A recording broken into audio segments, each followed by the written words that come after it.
If you have an unquenchable thirst to crush your bucket list, relentlessly pursue your dreams, and live life on your own terms, then turn up the volume and tune in. You're now listening to Zeph and Moses Blacksburg on the Year of Purpose podcast.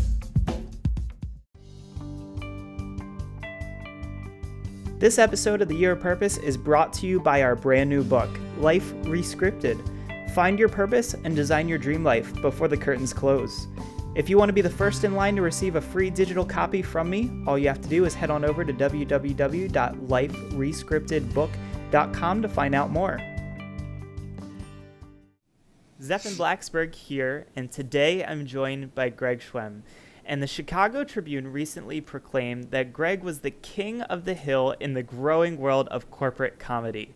His comedic take on the 21st century workplace and work-life balance has landed him on SIRIUS Radio, Fox News, Comedy Central, and the pages of Parents Magazine.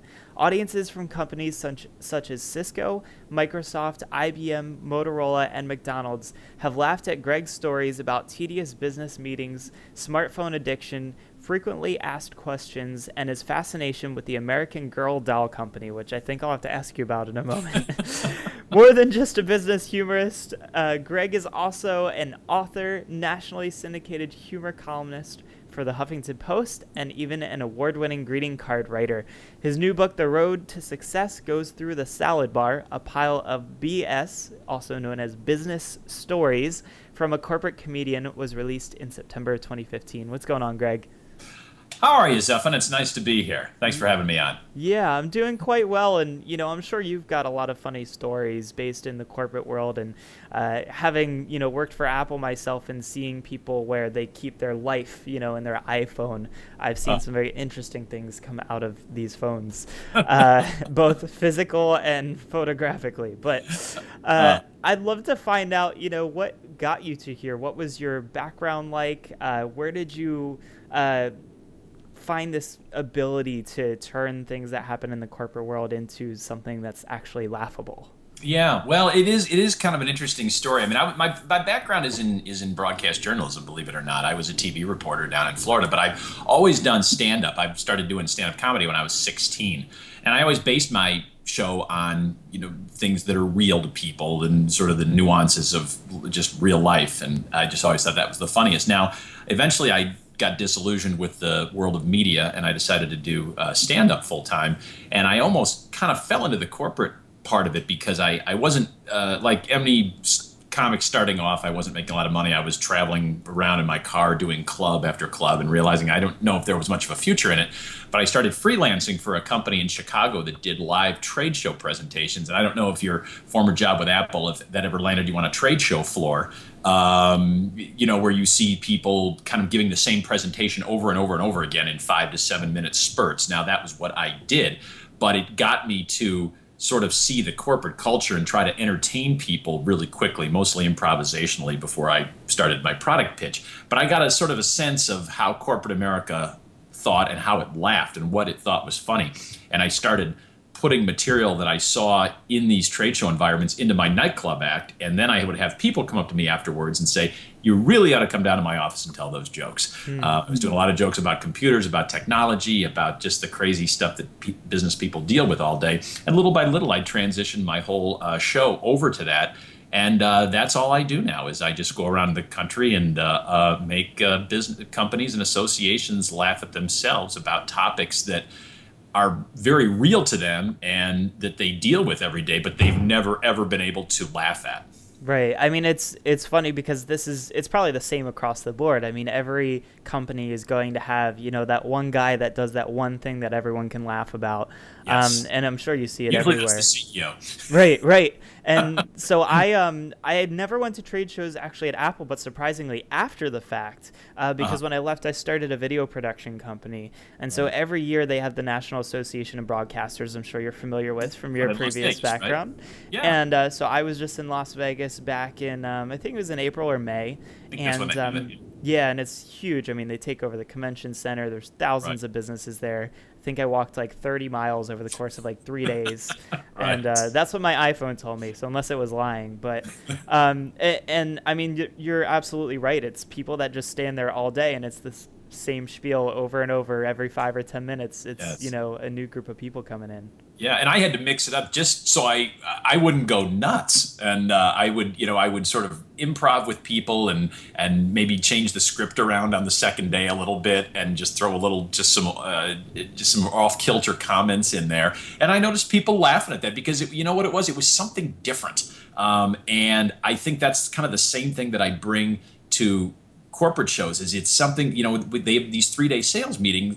I'm something different. I'm something they haven't seen before, and I can deliver a message to them, and at the same time I can make them laugh. And I think that's what makes me very unique, and it's what I really enjoy what I'm doing. Yeah, I mean, you become the pattern interrupt of, we had these boring PowerPoints for the last 3 hours of the day and, crappy coffee that was barely warm when we walked in. And we've been sitting here in these uncomfortable chairs, and now there's kind of like a nice change of pace. So I'm sure that really adds a lot of value to the businesses that you're going into. Yeah, and I think people remember that. I think people want to laugh in any type of environment. I think sometimes they feel like they're not allowed to, which is ridiculous. And I like to show people that it doesn't matter where you are, you can laugh, and you can laugh about something that you're doing every day. You can find humor in it. Yeah, absolutely. And so I'm curious to hear a little bit just about like how, because you took something that you're very good at and you took something that you're passionate about and you were able to turn it into a business, something that made money and something that made a difference in the world. And it's very hard for some people who might be sitting in the corporate world but have an interest in doing that to see right now, where they could go. Maybe share just a little bit about, did you ever have any struggles moving into this world of entrepreneurship and working for yourself? Or, what were some of the things that you did to ensure your own success? Yeah, well, absolutely. First of all, not only did I take the entrepreneurial path, but I also chose show business, which 95% of people in the career of show business can't make any money at that. I mean, that's just one of the most difficult careers to just suddenly say, I'm going to do this. I realized very early on, though, once I became a full-time comedian, and I kind of alluded to the fact about I was going around the country just playing comedy club after comedy club in these godforsaken towns where you just knew nothing was going to come of it other than a paycheck and maybe some free liquor afterwards. But I realized very early I had to set myself apart. I had to develop some sort of a niche that nobody else was doing or very few people were doing. And that's another reason that I kind of gravitated into this world of doing comedy in the corporate environment, because I saw something that was very necessary. It could be very beneficial if it was done correctly, and yet nobody was doing it. And the whole idea, and to this day, a lot of companies, they just go, a comedian, interesting. Never tried that before. What would we possibly do with him? And even though I've been doing this for 15 to 20 years, I still have to sell myself to a lot of companies and say to them, look, there is value in this. It is something different. And I'm not going to go up and tick off everybody in your audience. I think that's kind of a roadblock sometimes, is people say, we had a comedian 3 years ago, and I don't even want to tell you what happened to that guy. Right. That's supposed to happen to my job as a result. So I have to let them know that no, we're not all like that.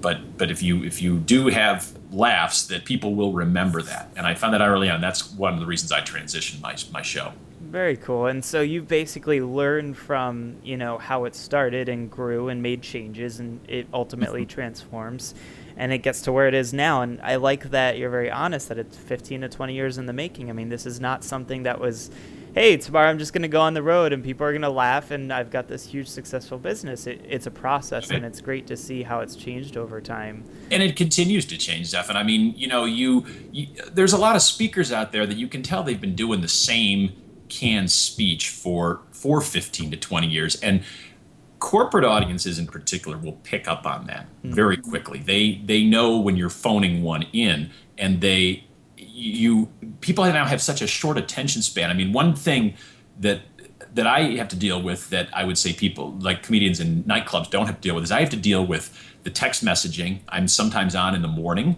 during working hours at lunchtime. People think nothing of whipping out their iPads. I've had people walk into the place where I'm going to perform and open up their laptops and just think, oh, I can listen to this guy and answer some emails at the same time. I have to get them to stop doing that. You don't have to deal with that at a nightclub, but as a result, I'm constantly having to change up my material and talk about things that are relevant at that particular moment. I mean, right now I'm doing a lot of material on generational differences because that's a big hot topic in the corporate world.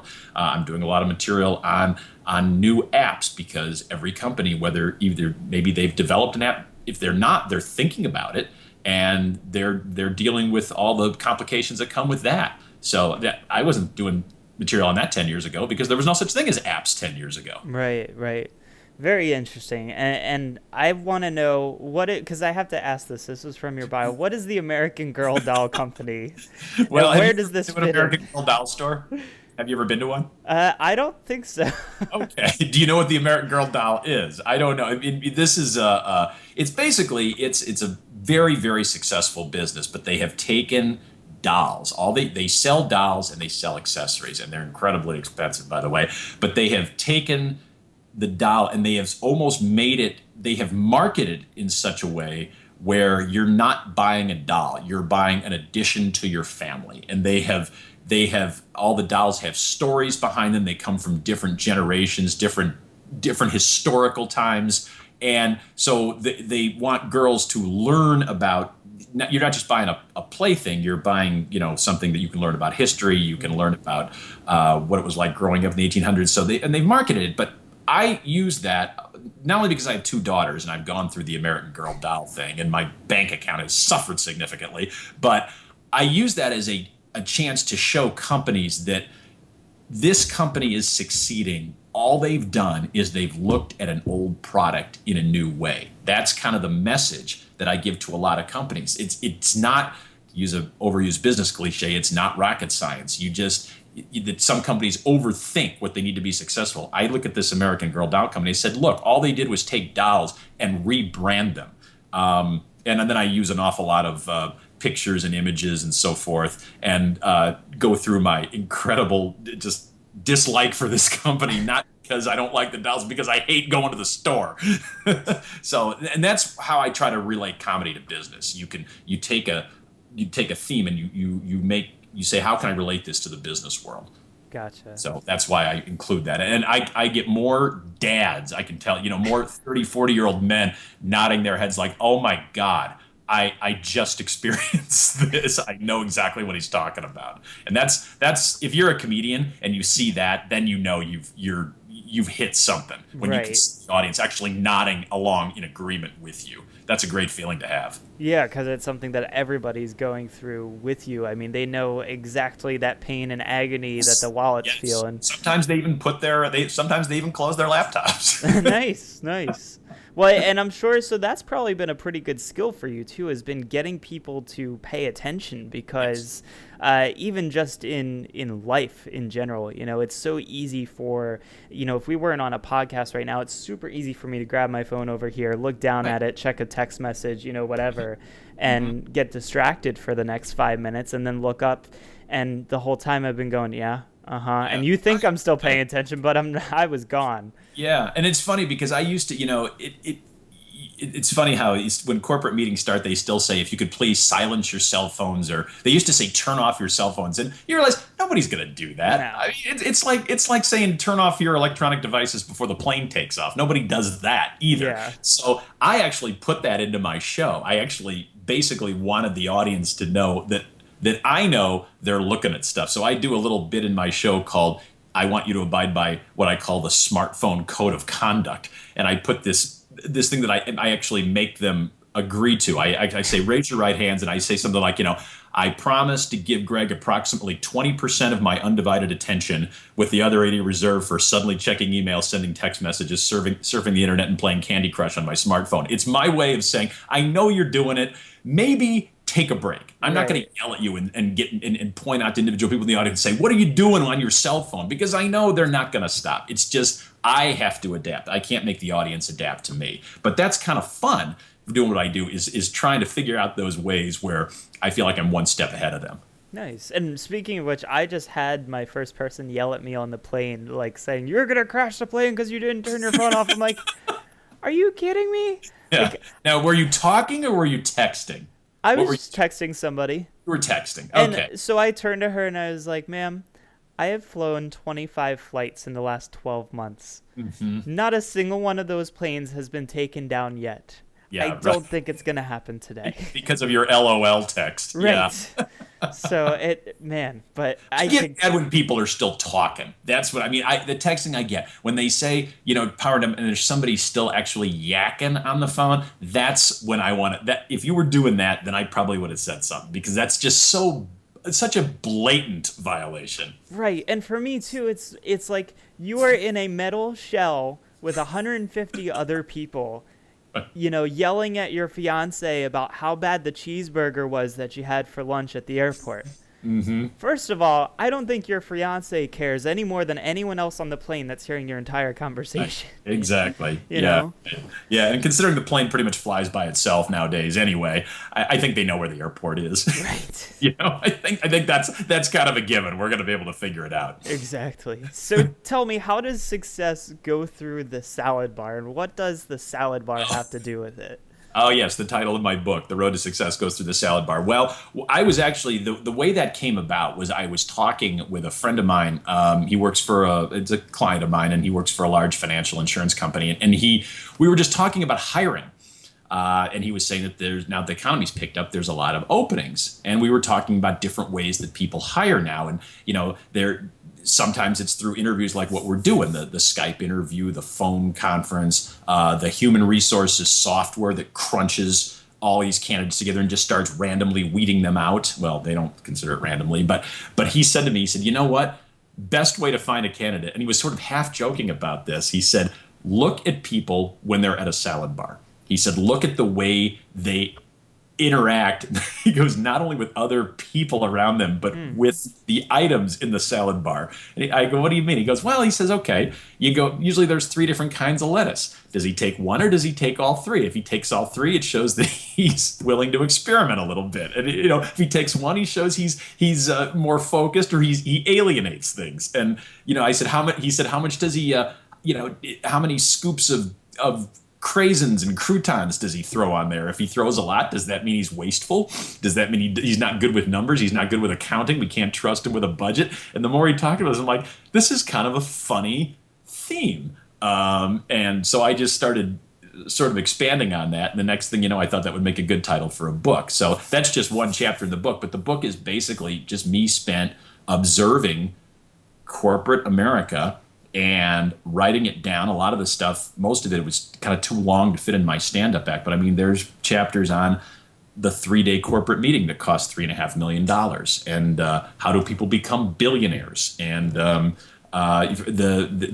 this over infatuation that business travelers have with frequent flyer mile status, all of that stuff. So it's all in there, and it's all the kind of stuff that I think if all you have to do is just go to work every day, and you'll find something in there that you can relate to. Yeah, absolutely. Did you ever see there was some article that came out a while back about like how the government was buying like $14 or $15 muffins or something like that, and it sparked this crazy. Exactly. Yeah. Everything is now audited, and now it's like, and really that was all part of the whole thing about how meetings in general were wasteful. It was not cool to have a meeting after the meltdown of 2008, 09. That was a big thing, was you shouldn't have meetings, and I totally disagree. I mean, you have to have these events to, number one, keep people interested, keep your clients interested, and also give your employees sort of if it's at a nice place, you have to give them a reward for all the hard work they put in. So I was very much,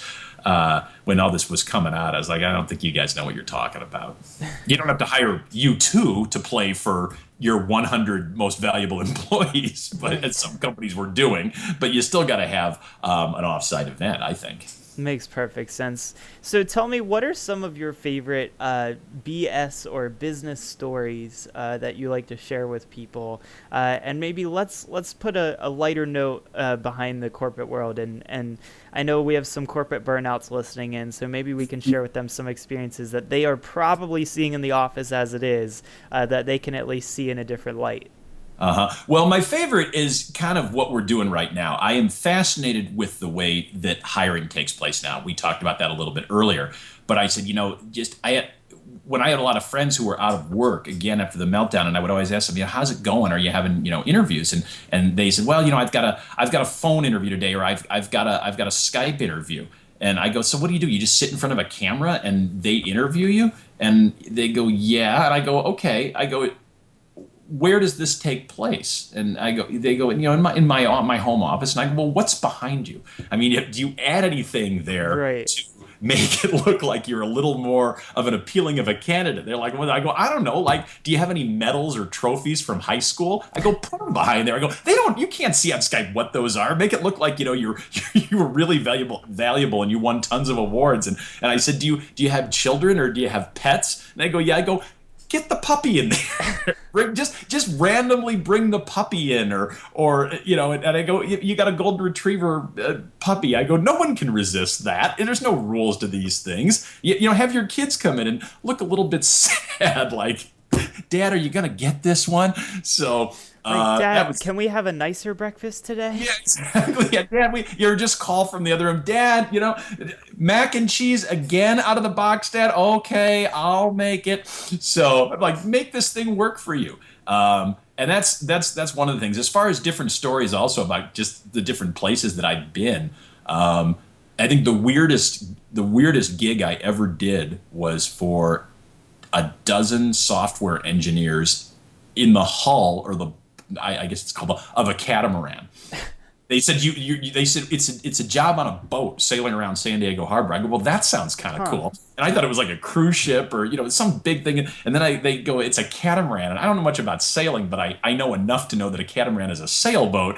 And I was thinking, my gosh, where would they possibly have me? There's only like one place where that was it. And they literally sat in like a semicircle in this little area, and I was just in the middle, and the CEO goes, okay, go be funny about software. And that is what I did, because that's what they hired me for. But it is funny, because it's like, when we want to laugh, we think you as the comedian or as the funny motivational speaker, you should be able to make us laugh anywhere, right, at any time. So I do get that every now and then. But there's stories about.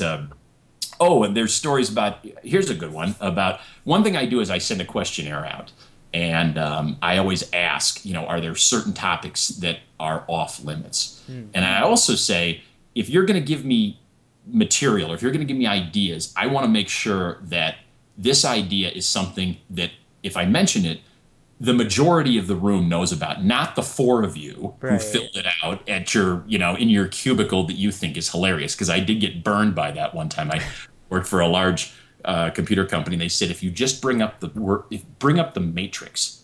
I go, what's the matrix? I go, oh, it's like a hiring process that we have to go to. Mention it. It's funny. And I'm like, oh, okay, if you say so.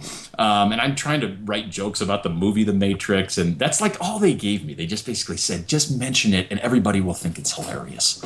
So 15 minutes in the show, it's going really well. I bring up let's talk about The Matrix. I'm telling you, Zephan, I could, if it was possible to hear people's butt cheeks clenched together, it happened simultaneously. I mean, you could just feel the energy go out of this room. And I thought to myself, okay, whatever it was I just brought up, this is not a popular topic. Yeah.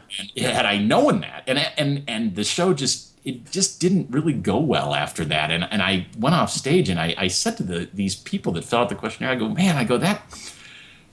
don't know. I said, I kind of felt like you threw me to the wolves there. And well, I mean, we thought it would be funny, and then they kind of apologized, but it taught me that, number one, there are certain topics that are off limits, and number two, I need to vet the audience a little better sometimes. And now, anytime they give me information, I go, tell me how relevant this is, because otherwise I'll just go on to something else. Right. Because I try not to do that. I try to, when I write material, I do customize obviously all my shows, but I try to stick to topics that, that appeal to everybody, as opposed to just like one little sector. because then you start alienating everybody else, and then you will get the okay, well, no, we can go back to our cell phones now because he's not talking about us. Right. It makes sense. I mean, I definitely would want to stay, involved with the show all the way through to the end and be interested in it. So, right. Yeah, right. It makes sense to make it, align with everyone. And but there's enough topics out there. I mean, everybody who works in corporate America has probably dealt with the 30 participant conference call where it's 45 minutes, and the only thing that you've heard for 45 minutes is who just joined. Is he on? Is he on? You had to jump off. Okay, is he back on? All right. Who's on? Who's off? All right. Yeah, all right. And you can't even get started until done. And we'll do it again next week. This was really beneficial. Yeah. I mean, you probably dealt with that at Apple. And that was one of the things that I would always say is, one of the reasons why I left is it's very hard when you're at the bottom of the food chain to create a difference in the company, right? So it's like, if I want to change the way a process or something works, I have to go to my manager, who then goes to the store manager, who has to email somebody at corporate, who has to call their friend's dog's fish, and ask him if it's okay. And if the fish, taps on the glass once, then sure, like the decision is made. But, so that really was one of the big things in corporate is it's funny how much effort has to go into making a decision as simple as, hey, can I take my 15-minute break? Yes. No, I totally understand that, and that's another great thing about working for yourself, is I don't have to do that, and it's also nice. I think one of the things that I feel very fortunate is that I have a skill that very few people have, the ability to stand up on stage and make strangers laugh. But it's also something that it is so different that people can't really tell you how to do it. It's like I play golf, but I can't tell Tiger Woods you should hit the 4-iron, you should grip the club this way. It's like I have an idea, but I think when you in comedy, it's like it's something he does that and I can't do that. So I'm just gonna trust. I guess I just got to trust him, and that's what I tell my audience. That's what I tell my clients when we're doing all the prep work. I go, just you got to trust me. You got to trust the process and trust that I know the rules, the political correct part of it, and that I will entertain your people without crossing any lines that I know you don't want me to cross, and that I would not feel comfortable crossing anyway. Right. So at the end of the day, they're not going to throw me out the 23rd story window. Yes, exactly. Right. And it is true that we joke about that, but I've always said, comedy at a corporate event, it's the biggest hit and the toughest sell, because you have to get people past that. We're in an age now of where everybody can comment and everybody can say, I didn't like this particular part. I take a lot of pride in the fact that I've never had people complain about me, and that's an awful lot of shows. And I've never had somebody say, we can't possibly use you again. We told you not to say that. I do listen to the audiences, but you still have to make your clients comfortable with that. And that's the reason for the conference calls. That's the reason for the questionnaire. It's to get them feeling like they're part of the process. Makes sense. I mean, if they give you the ideas of what they're looking for and you deliver that, then most of the time, other than, when you're entering the matrix, it works out well. Exactly. Right.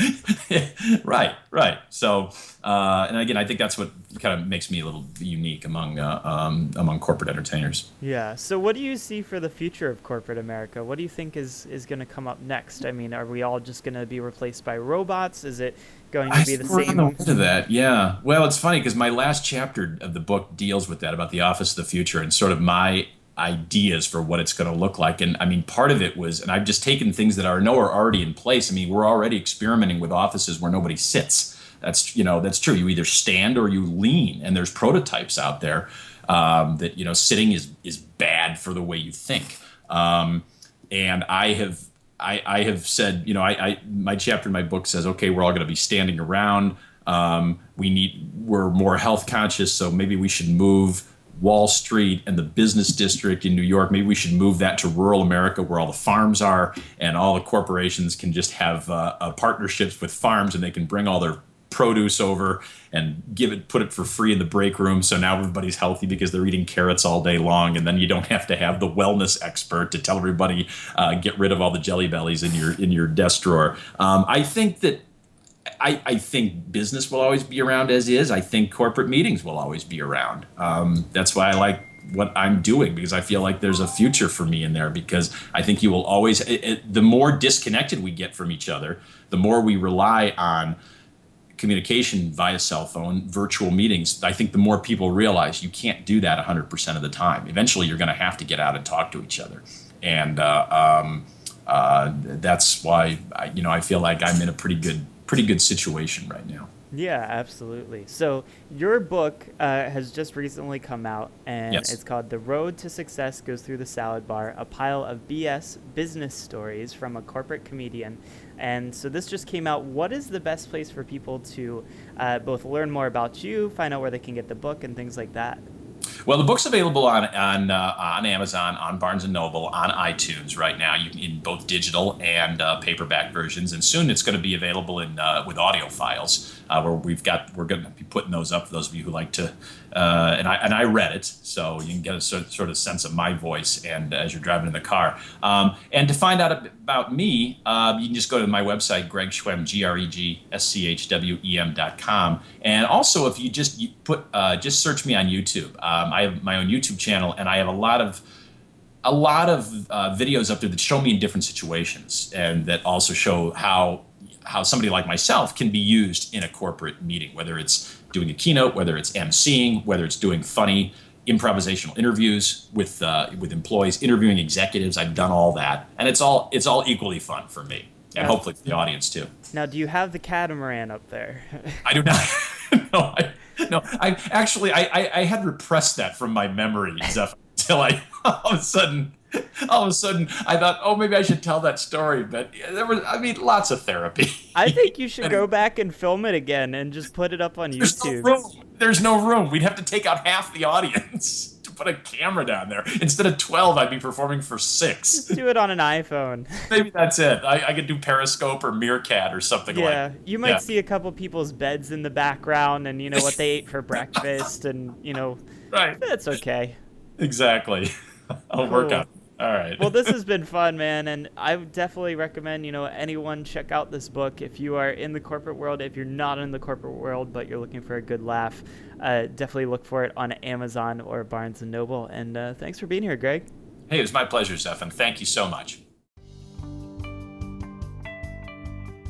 This episode of The Year of Purpose is brought to you by our brand new book, Life Rescripted. Find your purpose and design your dream life before the curtains close. If you want to be the first in line to receive a free digital copy from me, all you have to do is head on over to www.liferescriptedbook.com to find out more. I've discovered what I think is the world's most effective process to design your path in life. It'd be a shame if I didn't share it. In Life Rescripted, you will discover the #1 strategy for determining your life purpose and how you can start a new path today. The 5X life hack rule for accomplishing your dreams and designing your life on your own terms 5 times faster. The ultimate solution for fear and how you can leverage it right now to make this year your best year yet, and so much more. Reserve your spot in line to get a free copy at www.liferescriptedbook.com, and I will see you in the next episode.